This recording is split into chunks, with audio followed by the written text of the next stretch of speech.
No, I don't want a new version of NVIDIA Broadcast. Shut up. Check. Ugh. Well, yeah, night sight. If you don't remember me and Ellie, you forgot the underscore. How could you?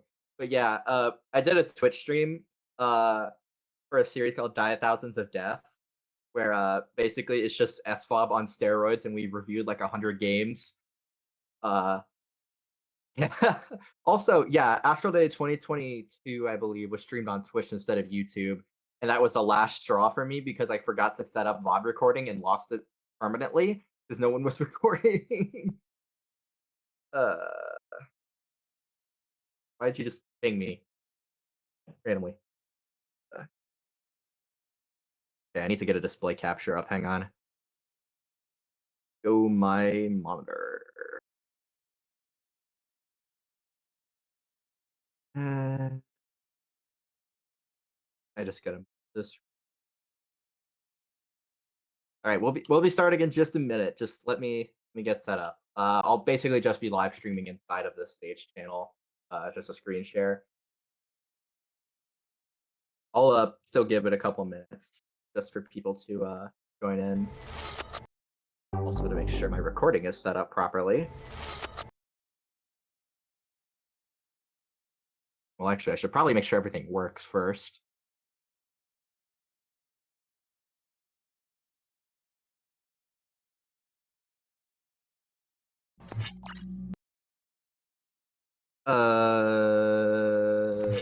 I gotta disable that real quick. Course, the thing you were working on last night, I think you forgot to add a rate limit to it. I'm just gonna disable that temporarily, just so that we don't cause any issues. uh, it didn't break. Quite the opposite, actually. It works perfectly fine. It's just it's too fast. Y'all know in a minute. Um,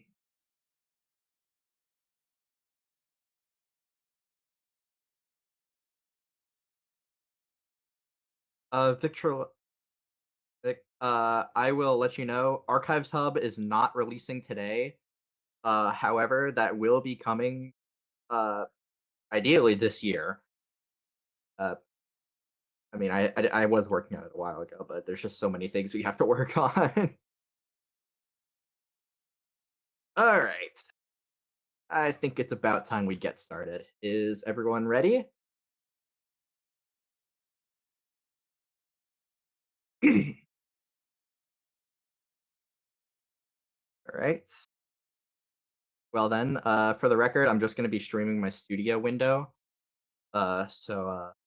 Yeah, don't mind that. All right. Start recording. All right. Let's get this party started.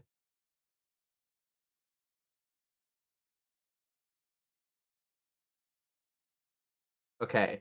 Studio is notoriously bad about streaming on Discord, so I'm gonna try my best to get audio through. However, if it doesn't work, I will have to just do a display share, and then you won't get audio. But I'll try my best. All right, let's go.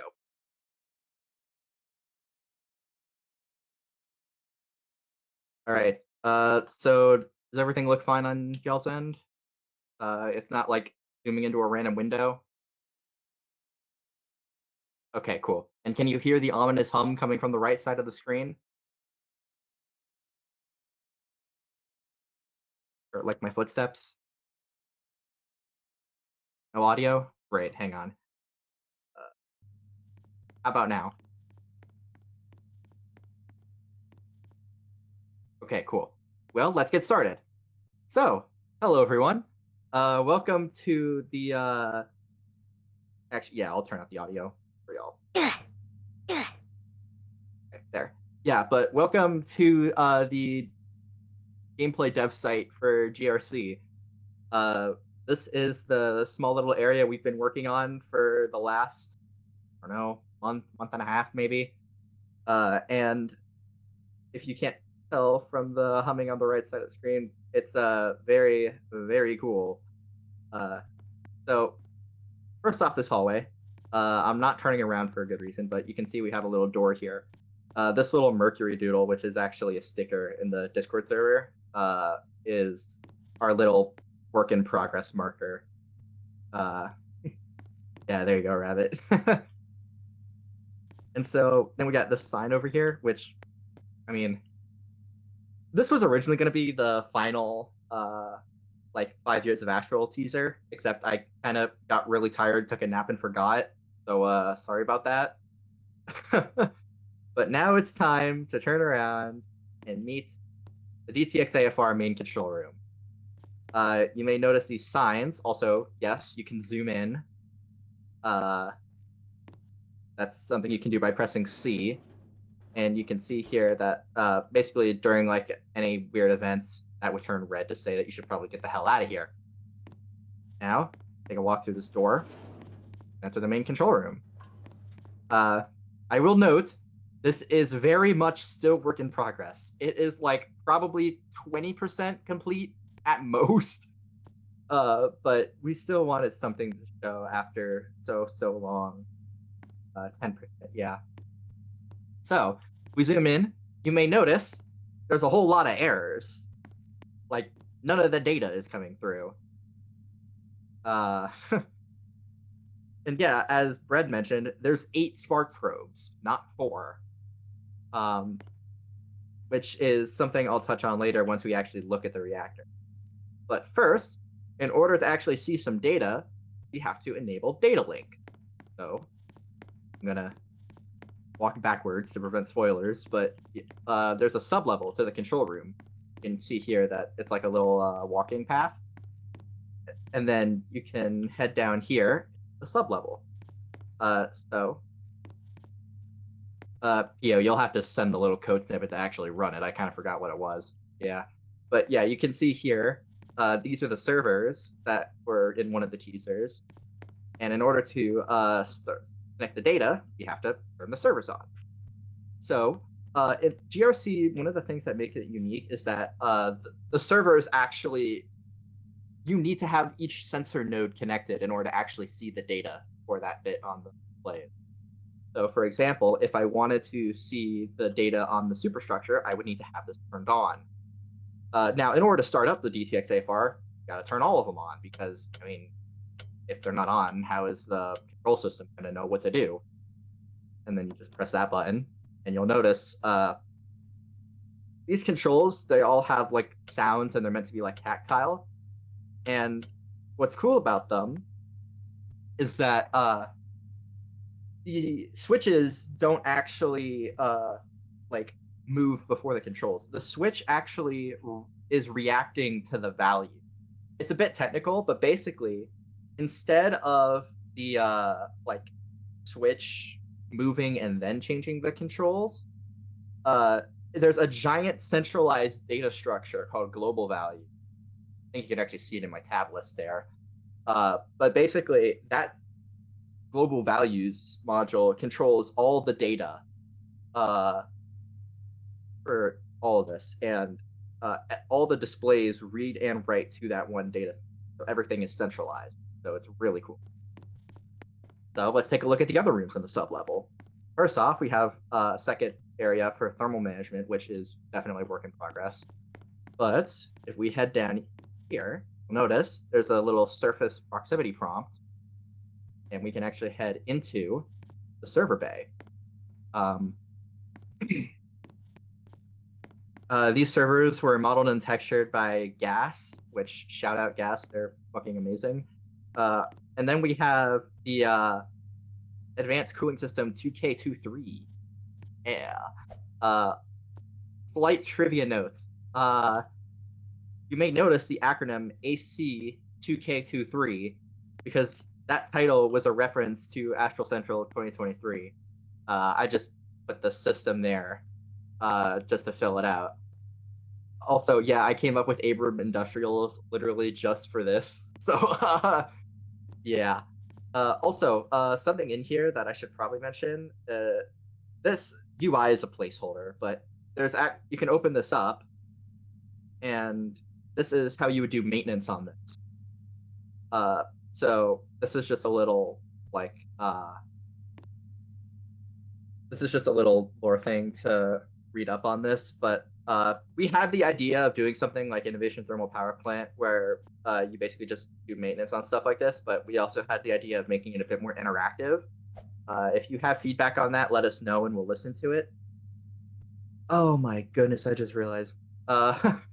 Okay, AP, you're gonna want to send me that recording after this because I had my mic muted on the recording this entire time. Uh, um, there we go. That's fixed now. And there's no desktop audio either. Lovely. Where is that? There we go. Okay. Yeah, OBS failure. Lol. Yeah, hence why. Yeah, welcome to Asheville, everyone. This stuff always happens. It's been 5 years and I still make these kind of mistakes. In 4K, wow, okay. Now, here's a better look at the surface prompts. If you were around for ERH 2.0, then you've seen these before. But yeah, I still think they're really cool. Also, you can click on them and they still work, which is also means mobile support. So yeah, that's cool. Now, yeah, I'll get a move on. Let's take a look at the break room. I close the door behind me. It's pretty simple. Got a water cooler, some trash cans, a fridge, microwave. Got these vending machines, which Windborne fans might recognize. Yeah. And then we have this little display which has this cool peregrine render. I'll send this out later. In the middle of nowhere reference? Wrong. That is a Sci-Fi Showdown reference. Wink wink. Yeah. We'll get to the whiteboard later, actually.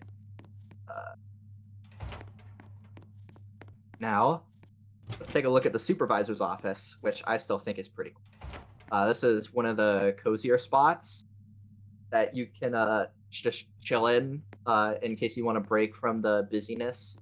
We have the supervisor's desk. We have this mural titled Tritium X, which I think just is a nice touch to the room. This couch is actually from the suites in the Magnitude Hall in the VEC. So nice little repurposing there. And then we have these filing cabinets, which like testing procedures, employee evaluations, backups, onboarding handbook, whatnot. And then we have this really cool looking computer model, which is used everywhere around GRC. But now it's time for the part you've all been waiting for. Let's take our first look at the DTX AFR. Well, at least when it's turned off. This right here is the fully disabled state of the DTX AFR in its chamber. Now, you may be thinking, man, that looks dead as hell. Because it is. Like, half the lights are off. There's barely any lights. And the whole thing isn't started yet. So now, it's time for us to run through a basic startup. Now, I will mention, this is incredibly unfinished. There is no auto startup. I will be doing this entirely manually. But I'll give an explanation about how the DTX AFR works as it goes. So, well, you might be confused about why we did manual start first, and that's because the auto start just does the manual start automatically. That's the whole premise behind it. So here's a better look at your displays. So you'll notice here we have these little arms are called spark probes. There's 8 of them in total.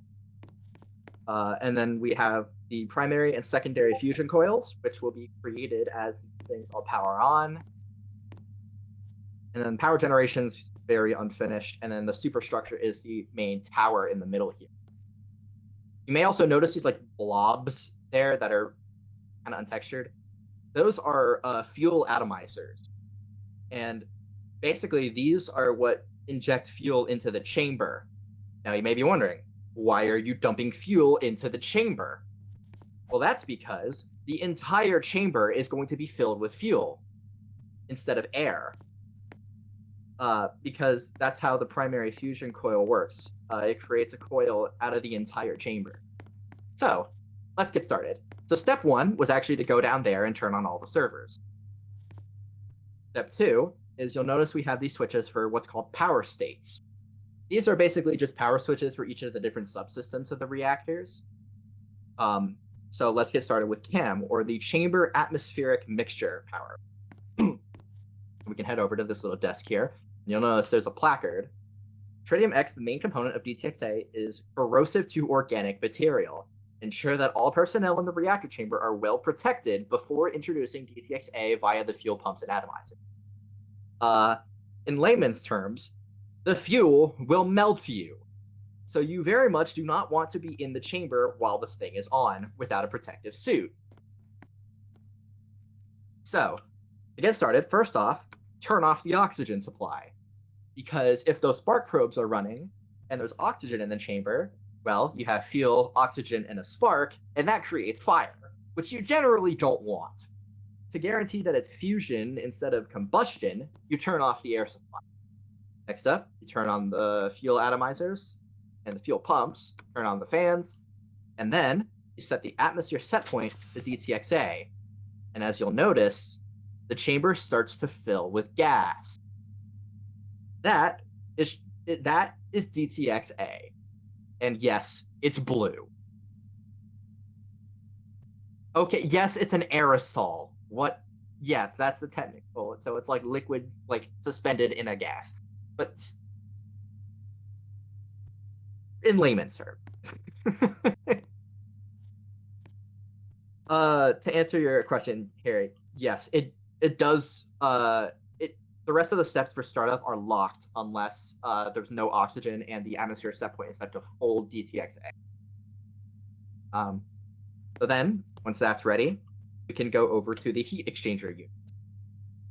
Also, side note, you may have noticed that when I flip this switch, these ones turned on too.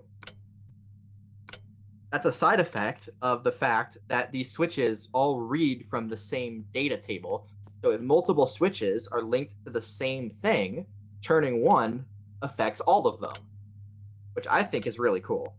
Also, the sounds are really crunchy, and I like that. Now, you may have noticed these arms around the edge of the reactor chamber. Those are the heat exchanger units. Also, this is what I was mentioning right before we started. This is a little panel that Scorch made right before, like, literally last night. Hell, a lot of this was done last night. But, yeah, there's a cool motivational quote thing at the bottom, which is cool. So, welcome to the heat exchanger units table. You may notice it is incredibly empty. That's because eventually we're going to have individual controls for each of the 4 heat exchangers. It's just, we haven't done that yet. So, let's get started. So we can leave global control on. This is for eventually if you don't want to have each of them all do the same thing. And you may notice salt heaters. Why do we need salt? Well, that's because instead of running water directly through into the reactor chamber, it uses molten salt, which is an idea that Peterson came up with, and that is really cool. And I am running with that. Then you turn on the pumps for such salts. And then if I turn on, I would look out here into the heat exchangers. If I turn on the heat acceptors, the lights turn on. Trust me, it'll look really cool.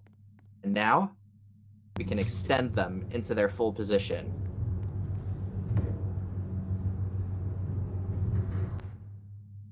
So now the heat exchangers are ready for startup. These arms here are on rails, and they are what take the heat generated by the primary fusion coil and turn them into extractable heat, which we could use for turbine. Now with that out of the way, let's move on to our next system, the secondary fusion coil. Now, if you're observant, you may notice there's kind of a hole in the middle of the reactor. Well, that's actually an entirely separate secondary fusion reactor in the middle of the superstructure. Why do we need a second fusion reactor inside our fusion reactor? Well, that's because these spark probes have a massive power requirement in order to generate enough power to actually cause fusion. And the only way to get enough power at this scale is with a dedicated reactor. So what we can do is turn on the DT fuel pumps. You may notice this just runs on regular tritium, not tritium X. Then turn that on, turn these on. I'm pretty sure these are dummy controls. Then we can turn on the ignition for the secondary fusion coil. And you can see that lights up. Then DT, okay, yeah. You can see in there, now we have a whole secondary fusion coil going. And now, it's time for the good part. Last but not least, we turn on the primary fusion coil power state. Actually, before I do that, I want to showcase this keycard reader real quick. Just a second. So, you may notice, there's a giant E on this keycard reader now. That's because that is also a surface proximity prompt, just like the doors in the hatch. They see these keycards, which we showcased in, I think it was the main announcement, or GRC, one of the two. Yeah, these keycards are what allow you to scan stuff. Now, if I scan the default keycard, you may notice it rejects it. That will not happen in the actual game. Any keycard will work for this, don't worry. This is just to demonstrate the different authentication levels. If I use my personal keycard, which has an auth level of 5, then insert it. It's accepted. In the auto start, you would need to do this and then just click that button, and all the stuff we've been doing does its own stuff. Now, just to set the mood before we turn on the primary fusion coil, I'll demonstrate the alarms. These alarms are cool because you'll notice the audio is synced to the visuals.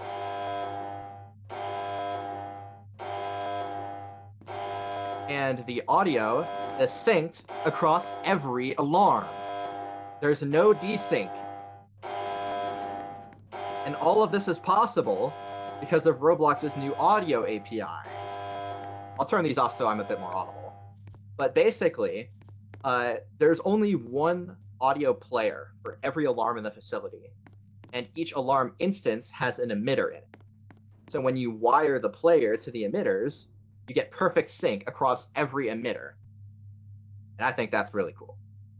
Also, you'll notice, even if I turn off the alarm mid-pulse, it finishes its current pulse and doesn't just cut off suddenly.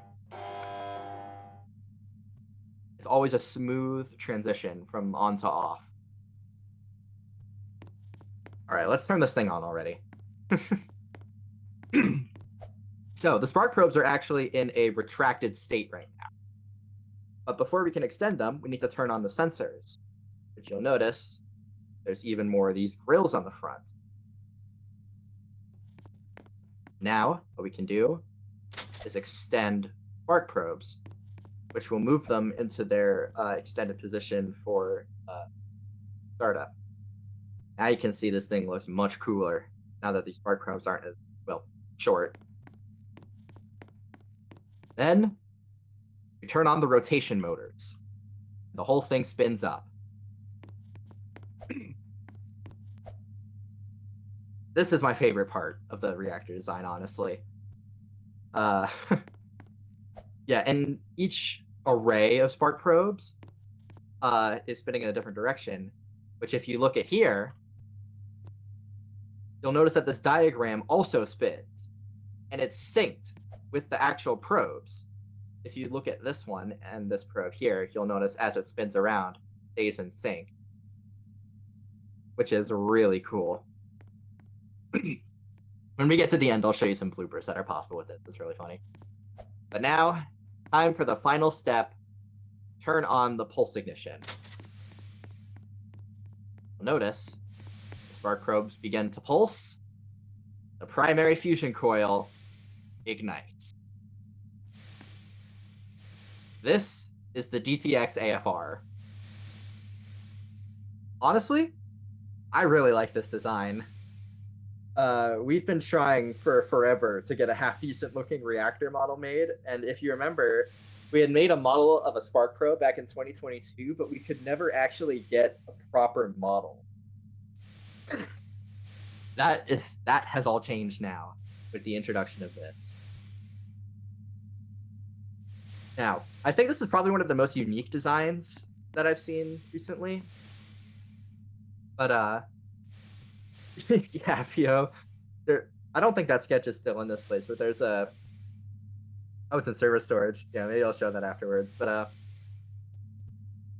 yeah, we tried a whole bunch of different models, and if you remember from the lore drops blueprint, originally the second array of spark probes wasn't meant to be there at all, and the SFC was meant to be. When I was modeling this in Blender, I realized that, like, honestly, nah, this looks cooler. The hypercapacitor currently has not been redesigned. It might be in the future, but yeah, I'll demonstrate the thing that Pio mentioned, because when you start up the servers, there's like a little boot up animation. I just gotta run the code snippet. And if you look at these screens here, I'm gonna call a nil value. Run on server, okay.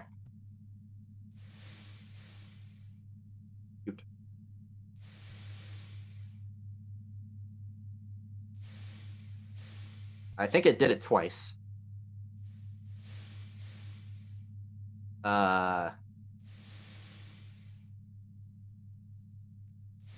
Okay, well, that's definitely not supposed to look like that, but yeah. There's like a little boot up animation that each of these screens will have. Yeah, work in progress, everyone. But yeah, if you look at you'll hear the sparking sound. And that's because the probes, there's little electricity coming out from them, and they're zapping onto the ring to actually cause fusion. That's how this whole plasma coil is made, and is how we generate heat. Now, let me go over to a couple of the other control desks to talk about a few other. First off, research requests. Oh, those got overridden by the... Okay, well, those were not meant to say that. But basically, other games, like RBWR, for example, have power order, where basically you need to, fill a grid requirement. However, in order to have gameplay like that involves the reactor, but doesn't necessarily act as complicated, which we will still have power orders. Interact with the reactor in a way that doesn't disrupt everything else. We have research requests. Now, you may notice in the chamber, there's this thing down here, the experiment loader. What this does is that you can load different, experiments onto it and put it out on a rail into the chamber. It doesn't just eject into it. It just kind of sticks there. And the main the main inspiration for this was the experiment airlock on the International Space Station. I think it's the Kibo module, one of the Japanese ones.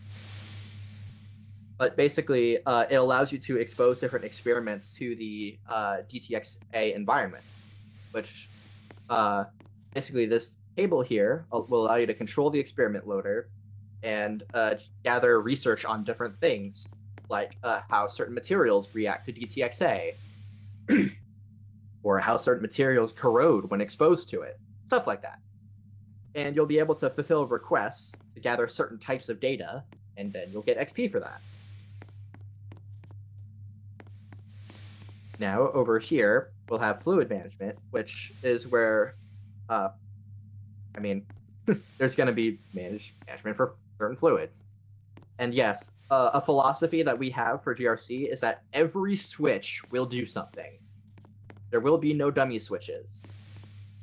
So any control that you see actually does something. Sure, Uderson, you can send the diagram. But yeah, this thing looks awesome. And then over here, we have I'll go in a bit more on the decoration side. We have some cups, and you'll notice we have these maintenance operations handbooks. Again, this was also originally going to be a teaser, but it would be kind of blatant that today's reveal would be the would be the DTX AFR, and I wanted to keep that a surprise. So yeah, and then also there's this poster, which now that the reactor has been revealed, I'll send this in GRC to allow y'all to download it and use it for whatever. But yeah, there is one more area that I technically can't access from here. If I go underneath, you may have noticed this work in progress barrier here. This is where chamber access is going to be, which you may be thinking like, what the hell, chamber access? You just said you'll melt if you go in there. But there will be you'll be able to equip something called a DELSS or a DTXA environment life support suit. Is that poster still there? No, it's not. But basically, not DLSS. But yeah, basically that suit will allow you to be protected inside the reactor chamber for a limited time at least in order to do maintenance. There's these lockers here, which will eventually you'll be able to pick them up and like insert things into the chamber. And again, yeah. But the airlock is partially modeled. So you'll notice a scanner here. This was one of the teasers for 5 years of Astral. And this scanner will prevent the airlock from cycling to fuel if anyone inside the airlock does not have a DELSS on. Now, to prevent trolling, if someone like stalls in here for too long without a suit to purposely block the airlock, they'll be kicked out. We can see here they'll cycle between air and DTXA in order to prevent oxygen from getting inside the chamber and DTXA from getting inside the facility, because you very much want to keep them separate. They'll be kicked out by a teleport, probably. Now, inside the chamber, which again is very much unfinished. Now, imagine this view as you're walking into the chamber with the plasma aligned with the heat exchangers. That looks cool.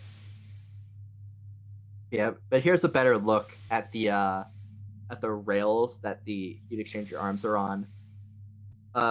Shout out to Wex/Suprix for modeling these, by the way. I think the springs got messed up, actually. That's a shame. Yeah, but there's these like little pistons here that are supports. They're cool. Yeah. You can see the chamber is actually just an entire face out of the control room is just an entire face out of the chamber. Creating this window shape was so difficult. You can see I had to mess with like a bunch of corner wedges and stuff, and the wall is shaped weirdly, but it worked in the end. And then there's these little heat sinks. And you can actually see whenever the probe pulses, the neon actually lights up for a second alongside the actual like arc striking the ring.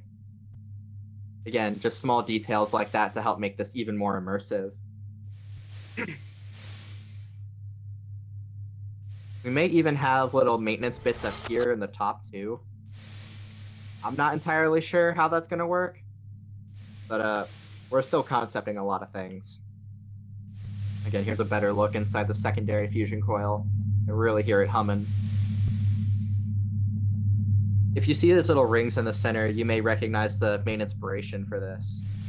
Zenitsu Cloud Storage Facility, way back a couple of years ago. That was actually the inspiration for the previous iteration of this, the thermal injection plasma reactor, back in ERH 1.0. Crazy to think we've really come full circle now. But yeah, that's currently about all we have for the DTX AFR in its current state. Again, this is probably 10 to 20% finished at most. No, ZCSF was made by Determined Source, not Don't Want. But you can see we're really putting a ton of effort into making this an immersive, enjoyable, but not too complicated experience. The last thing we'd want to do is overwhelm people, because that just leads to bad times, and no one likes bad times. So we're keeping it simple enough where you can learn it, but also complicated enough to where you can still enjoy it after a while of messing with it. So it won't be like UCC2 where there's only like 2 controls. Now, now that we've gotten all the actual stuff out of the way, let's do some bloopers. Uh, Theo, if you could send me the code snippet to do the funny. Uh, right. Yes. Do it last. Okay. um, now you can actually adjust the speed of this manually. Um, so for example, you can stop it, or this is the normal speed, 30. You can even make it negative to make it spin the other direction, which I think is pretty cool. Or you could add an extra 0 on the end and make it go fast.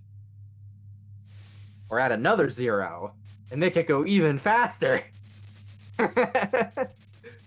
Yeah, and believe it or not, this is also spinning with it.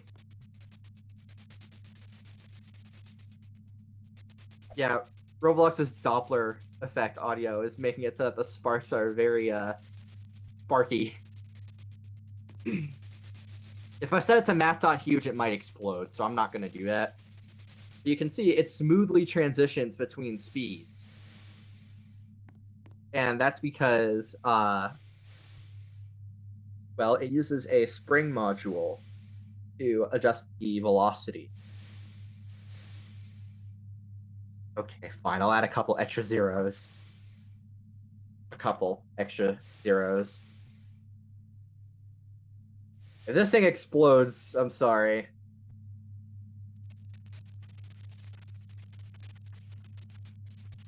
Well, I mean, once you get past a couple thousand, it stops really doing anything. If I set it to the square root of -1, it's just gonna break and cause an error. But basically, this value is just, it's the velocity of it. So when you account for that, oh, this is gonna take forever to spin down. Actually, now that I think about it. Oh. Even if I set it to math.huge, the way that the like spring works is that it smoothly goes from like point A to point B.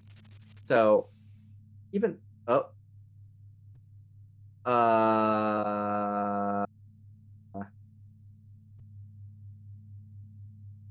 oh no. Oh no. Hang on. Give me a minute, chat. I think I made number too big.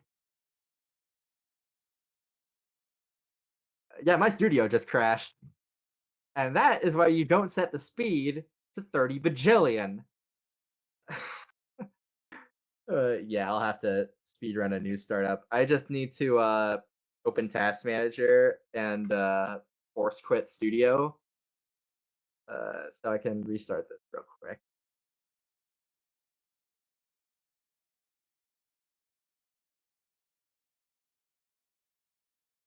All right, where is? All right, I'll answer a few questions while we get started. Uh, from Vic, do the Spark Probes have explosives in them, or will option shutdown option D overload them to force them to shut down? It's not going to be like the reactor where it just has bombs in it. It'll be a purposeful overload. Um, where is- oh, don't run it yet. Oh God. Okay, you have 1 minute. Uh, is there a lore reason for why Astro would do that? Shutdown option D is a last resort scenario.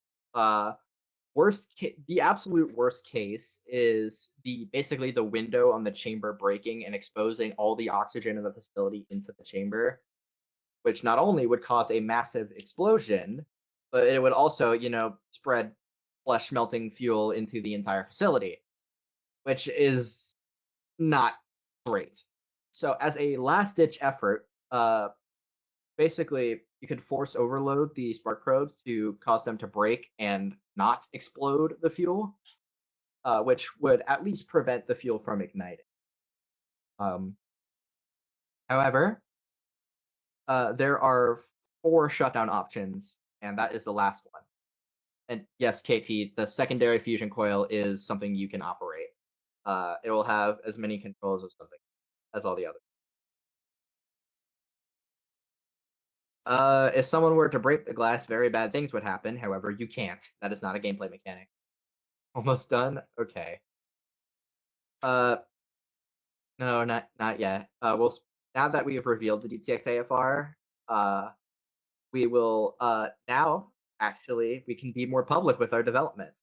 Now that the surprise is out, so we'll be doing dev streams. There will be more lore drops. Where's the extending function? I think it's in VFX handler. It's a giant if else tree. I'm sorry about that. But yeah, debug folder, VFX handler, and then it's oh, is it not in here?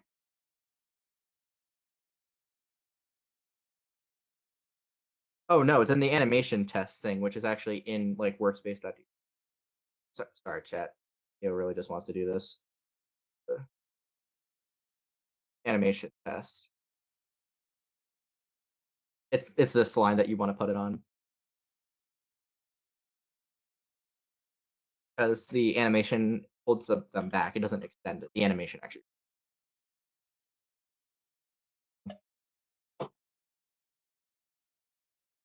Uh, I mean, you can send it in, Rabbit. You can send it in here, but I mean, we'll probably need to redo some of the text on it because we made that a while ago.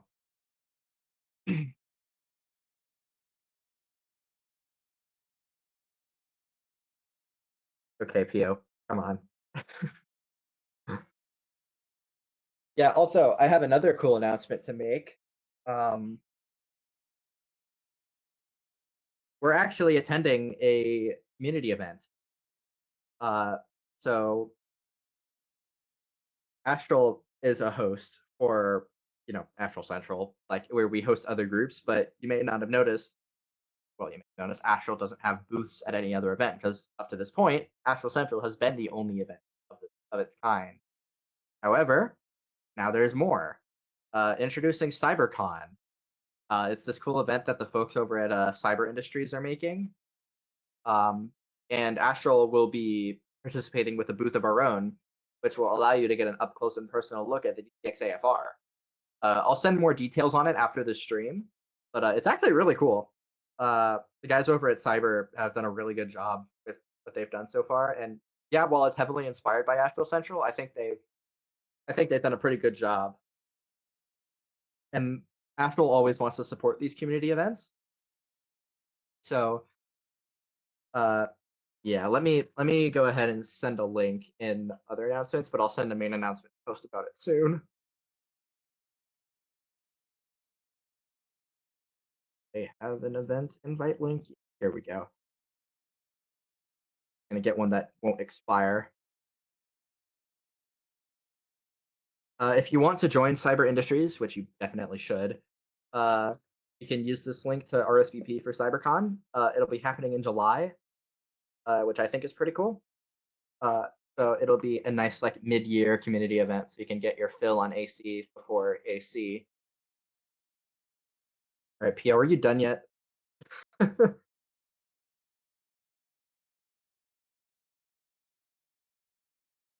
Almost. It's taken like 10 minutes.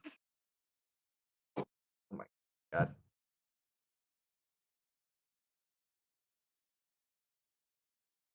Okay, this is the audio, right?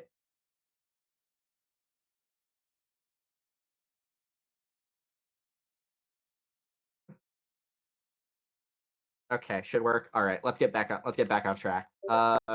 Speed run time. Gonna restart my recording. and restart my stream. All right. World's first GRC pre-alpha startup speed run. I'm gonna get a timer up. Uh, gotta submit this to Roblox Accelerated Science SMH. Invalid studio test. Okay, ready? And I'm gonna do it in like canonical order. All right. We'll start from the back of the control room. Also, fun fact: you can hold the doors. This door will never close until you actually leave it, which I think is really cool. All right, 3, 2, 1, go. All right. So first step, go down. Got to turn on the server nodes. 3, 4, 5, 6, 7, 8. Next data link. All right, head back up. Next up, cam. You head over here. Turn off the air. Turn on the fuel. Turn on the fuel. Turn on the fuel. Turn on the fuel. All right, next up, heat exchanger units. You head over here. Turn on the circ pumps, salt heaters, heat acceptors, extend them. Those are going out. Next up, secondary fusion coil. So coolant pumps, that, fuel. Yes, I remember the correct order this time. Turn these on, turn these on. Now that middle's going. And then rotation motors, sensors, global extension, pulse ignition, time, 53 seconds. Run invalid, I forgot the PFC. But yeah.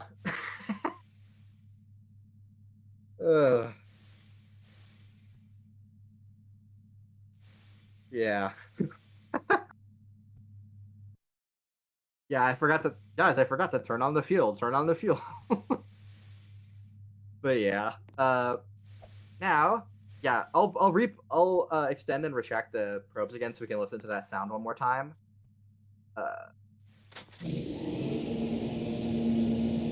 That does sound really cool. It's very much not meant to be running like this. You'll notice the sparks are not actually aligned. So I'm gonna just like that.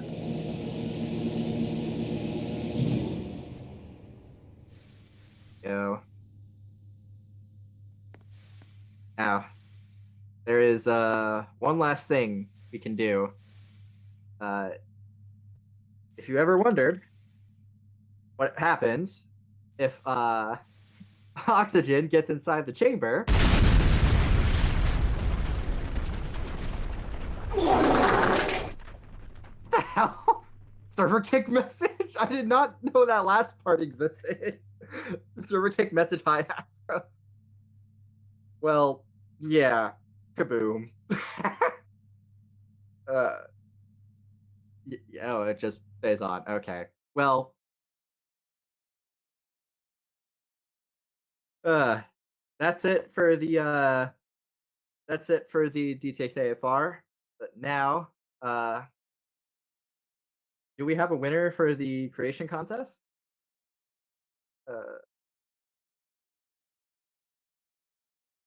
All right, we do. Okay. So, I'm just gonna close OBS and read this off in order. So, as Ray here was the creator of the contest, they judged them